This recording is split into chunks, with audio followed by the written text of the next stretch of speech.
David Lynch is not a filmmaker. In PBS's Friday Arts interview in 2014, David Lynch stated that he had only ever wanted to be a painter. Cinema, to me, is sound and picture moving together in time. For me, it was born out of painting. He had always considered himself more of a visual artist rather than a film director, regarding cinema as simply just an extension of his practice. Due to these roots in visual art, Lynch often prioritized texture, meaning, and mood over a straightforward linear narrative when translating his ideas into the medium of film. Because of this, many may describe his films as cryptic, strange, and difficult to interpret. But if Lynch's films are so bizarre, why do they resonate so deeply with audiences? The mystery of life, of the self, of the evil lurking in the darkness, are all ideas present within our psyche, waiting to be fished out. In David Lynch's masterclass, he explains that to reel these ideas in, he uses a technique called transcendental meditation in order to access a deeper and quieter level of his mind. Now it makes sense why his work feels so dreamlike and often detached from reality. In art and literature, Surrealism is a 20th century avant-garde movement that sought to unlock the creative potential of the subconscious mind. Though Lynch has yet to claim the term to discuss his work on a broad scale, it is apparent that his work does exhibit qualities associated with the movement through his inclination to explore the subliminal quality of dreams and the unconscious realm as a whole. In Lynch's highly regarded magnum opus, Mulholland Drive, he explores the story of disillusioned and mentally tortured Diane through a fragmented and seemingly senseless narrative, reimagining her world through the wishful lens visualized by her subconscious, as we see Diane fall asleep at the beginning of the movie and wake up during the third act, ultimately shattering the romanticized dreamscape that is Betty's life. In this film, Lynch makes use of idealized cinematography to highlight Diane's fantasy. This can be seen through motivated lighting and simplified character dynamics. The film also makes use of dream logic. Characters will inexplicably change appearance, merge together, or are completely random and out of place. The whole film is centered around the mystery of Diane's life. It slowly gives us hints through subliminal messaging and urges us to uncover the truth behind what we are being shown. Is anything really real, or is it all an illusion?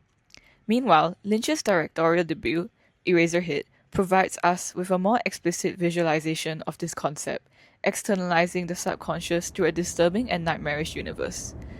Sound design quickly sets the mood of the film, unsettling and carrying a sense of foreboding dread. In Eraserhead's Living Nightmare, Lynch reflects his experience studying in Philadelphia by reimagining the city as a bleak industrial landscape, characterized by decaying architecture and unsettling soundscapes. This unfamiliarity brings an omnipresent sense of unease to us, but to Henry, a young man navigating fatherhood for the first time, it is perceived as his reality. His home does not feel welcoming in the slightest. A bricked-up window would serve no purpose, and a plant without a pot has no stability to flourish. When Henry visits his girlfriend's house, the awkward atmosphere of conversing with her mom is backdropped by the uncomfortable sounds of nursing puppies. The premature baby, the most horrifying symbol of the film, is always crying, its whines blending with the soundscape, creating a single and unsettling auditory panorama. By showing us Henry's nightmare as opposed to his reality in the conscious realm, we get to see his internalized emotions through the materialization of an entire world manifested by his deepest and darkest fears that would otherwise be hidden beneath the surface.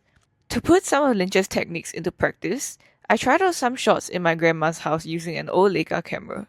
对，那其实我们跳舞的时候，真的运用了我们很多大脑不同的这个是不运用了我们很多大脑不同的。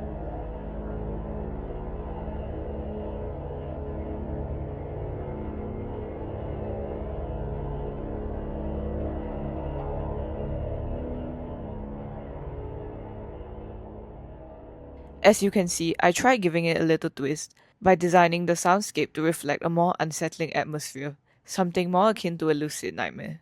It's not anything like Lynch's work, but it was still interesting to see how I can take environments familiar to me and twist it in unexpected ways. Modern filmmakers continue to draw influence from Lynch's dreamlike storytelling, unconventional editing, and psychological themes. Though oftentimes the term Lynchian is now being slapped on any work that features themes which explore the deeply sinister mundane, I Saw the TV Glow carries the label well. It has been described as a suburban lucid dream that reflects Lynch's TV series Twin Peaks in many ways. Beau is Afraid has also been inspired by Lynchian style narratives. The events in the movie are speculated to take place in a state of delirium that is most likely drug-induced, just like in Mulholland Drive. When Lynch leaves his work ambiguous and up to interpretation, he trusts the audience to pay attention and find their own meaning within the film. Some people may argue that his films are all style and no substance, with narratives that are too puzzling and hard to dissect such that it loses its value. But to bring back the point I brought up in the beginning of the video, Lynch is an artist. His work is meant to be felt.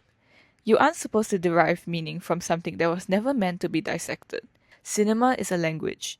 I was always being led to believe that filmmaking had to adhere to certain rules, to be understandable, conventional, and easily consumed, but Lynch proved it to be wrong. He taught me that as a young filmmaker, I need to take creative risks. In an age where many of us try to adopt the same styles, rely on excessive exposition, and forego personal touch, it is increasingly important that we should develop our own creative voice. I believe that art has the potential to not only connect with audiences, but also allow them to see parts of their experiences reflected on screen and sounding the thoughts they struggle to express themselves. Lynch takes ideas and environments familiar to us and transforms it into a single and captivating cinematic experience. I hope to adopt his methods by taking on his holistic approach towards filmmaking and blending it with my own personal style to create something not only important to me, but something that can leave my audience thinking even after the credits roll. His legacy will forever carry on through his relentless dedication to art, his inspiring philosophies towards creation, and his positive nature that will forever be loved and cherished by many.